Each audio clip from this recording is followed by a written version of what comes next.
Hello, friends. This is Dave Hurwitz, executive editor at ClassicsToday.com, here with a proposal. And the proposal is this. I propose to give a series of masterclasses in how to write good record criticism, recording music criticism, or concert music criticism for that matter, but things which exist in a semi-permanent form, either on disc or in downloads or in digital media, but things that other people can hear. Because so much criticism of live performances is one-off stuff. You know, you go, they give a performance, it's over, no one else can hear it, they can't tell whether you know what you're talking about or not. But recordings are different. Recordings are different because anybody can hear them. And so you have a certain challenge to write criticism which is both accurate and somehow responsive to what the performance is and what a readership out there somewhere is looking for. And it's a dying art. Maybe it's a dead art. I don't know. But as I get older, I've become more and more concerned that there will not be people who can write decent criticism.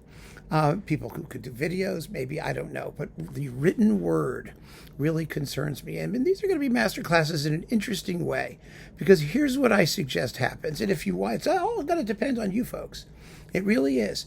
I get solicitations all the time from people who write criticism, who've written criticism, who've had reviews published in various media, and who would like me to talk about it or review it. And I'd like to do that, but I want to do it here, in this forum, out loud, so that everyone has the benefit of what I think good written criticism ought to be. I feel there's a desperate need for it, because I read what's out there. I see what's going on. Just the other day, one of you asked me to comment on a review that they'd read in Gramophone on, what was it? Oh, on the new Sibelius Symphonies 2 and 5 with Yannick Nézet-Séguin, because Guy Rickards in Gramophone said that they basically sucked. And he's completely wrong, number one. But number two, you can't get any sense of what he's talking about, particularly from his review, because it talks about everything except the recording in question. And it's really not a very good example of its kind. And I said to this person, well, I don't see any point in taking it on. And I don't. I'm not going to go through it and rip it to pieces like I have many other reviews by other people, because it's not so bad that it needs to be, if we're more egregious maybe. But I don't think that's productive. I really don't. What I would like to do, what matters more to me is to train or help to raise up wannabe critics to become good critics, because soon I'll be gone. Everybody's going to be gone.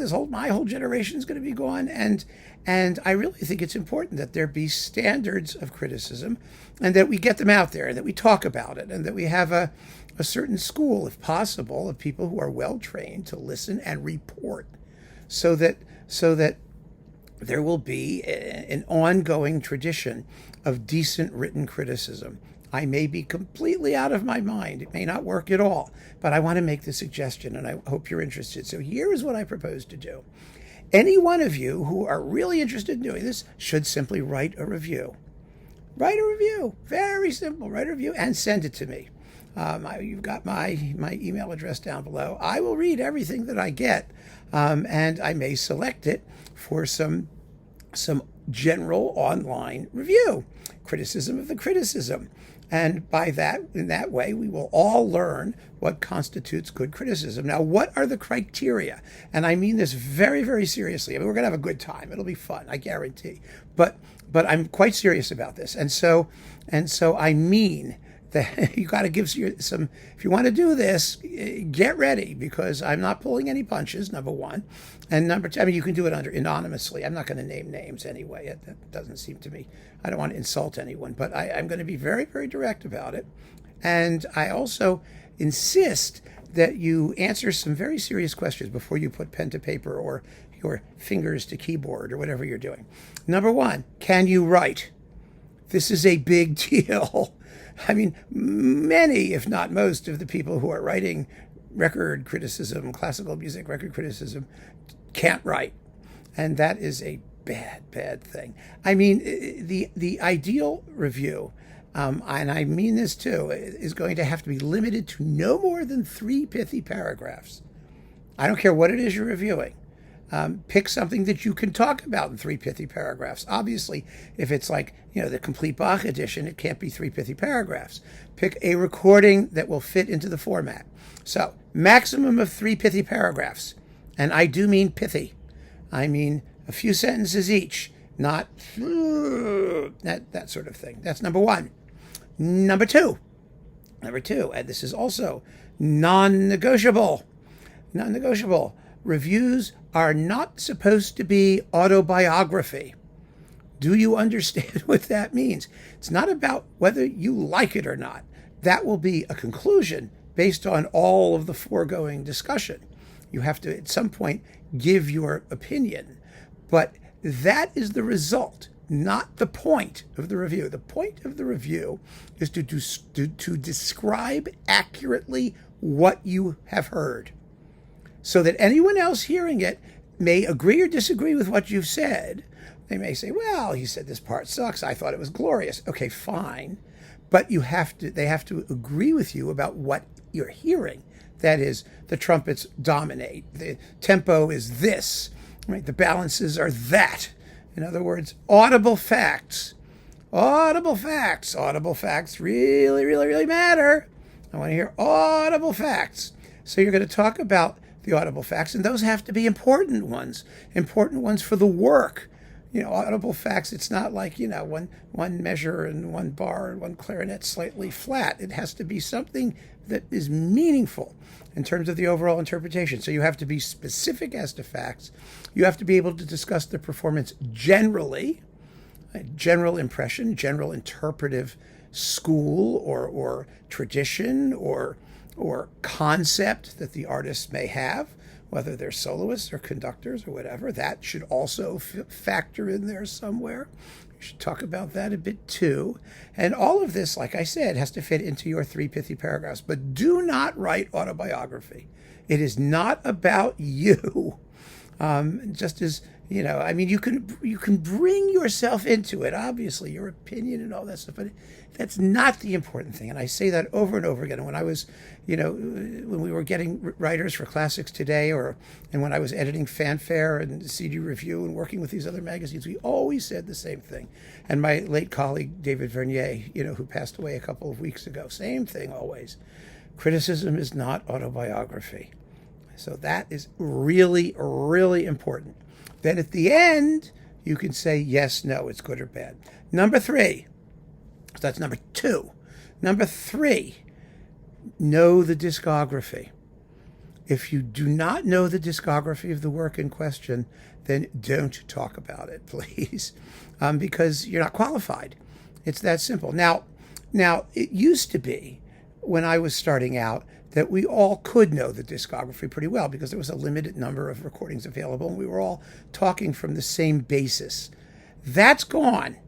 I've discussed this many, many times. That's gone. There are so many recordings of just about everything, including the basic repertoire, that nobody can hope to know them all. But you've got to know a representative sampling. You've got to know what the reference recordings are. You have to know what the generally considered best versions are, if they're not the reference recordings. Remember, we've talked about the differences between those two things. You have to be able to put your review in context. This gives you credibility.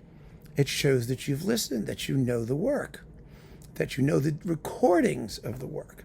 That's number 3. Number 4, you have to know the work as well as recordings of the work. In other words, it helps to have a score, to know what the composer wrote versus what the performers do. That should factor into your 3 pithy paragraphs as well.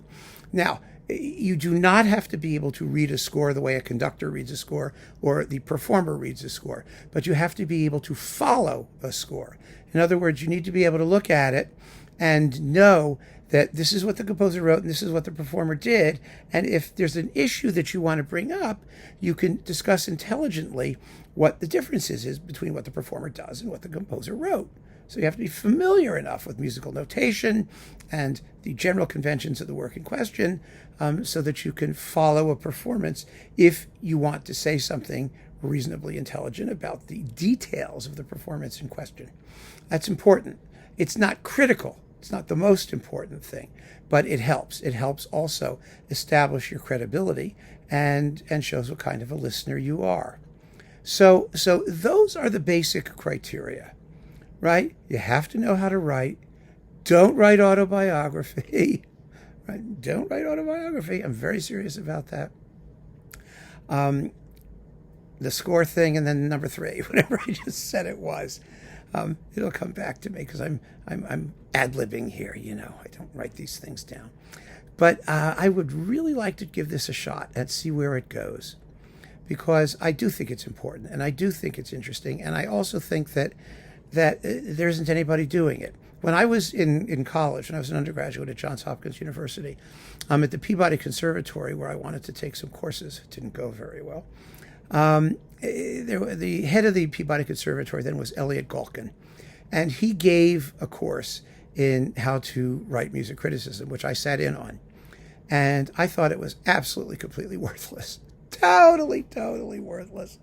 Not helpful at all, because ultimately what you're going to want to do, once you've mastered these basics that I've discussed, is that you're going to want to give the reviews your own personal slant. Because at the end of the day, personal slant in terms of your writing style, your preferences, your biases, whatever they are. You can have all those things. They just can't get in the way of reporting the facts accurately. Now, everybody has their own personality with this sort of thing. And sometimes they work really well and sometimes they don't. But the fact of the matter is, writing reviews, like any other literary form, like poetry, is an art. It's not a science. It's an art. And some people are really good at it, and some people will never be good at it. Some of the worst critics out there are musicians, because they're just completely boring. They're boring to read, and their criteria for writing a review are so specialized and so detailed that the review is it's an evisceration of the work. It's just completely uninteresting to read as literature. Ultimately, that's what you're doing. So there's that aspect too. But my experience is that the literary element emerges once you've mastered the basics. And those are the basics. Oh, 3 was know the discography. Thank you. I knew it was coming in there. So let's do these again and see if we could do them in order. 1, know how to write. 2, don't write autobiography. 3, know the discography. There we go. I got it. And 4, 4 was the 4th one that I can't remember now. But there you have it. So this is what I suggest. Send me some reviews. You can pick anything you want. Anything you want to review, something that's new, something that's old, something that you like, something that you don't like, doesn't matter to me. But the review quality has to be up there, no matter what. And I will pick out some of them, and we'll go through them together, and I will point out what I think works and what I think doesn't work, and we'll see where we are. I hope that it will be a useful exercise, both for people who want to write semi-professionally. Don't ever expect to make a living at it, but you might be able to do it. For fun and quasi-profit, and those who are reading them as well, and maybe the universe of music criticism online and elsewhere can be improved somehow. That's my possibly vain and arrogant hope, but I'm willing to do it. And if you're willing to work with me, I think we're going to have a splendid time. So let me know. Keep those cards and letters coming, and we'll see what turns up. Thank you so much for joining me. Keep on listening, and I look forward to seeing if any of you wish to participate. Take care.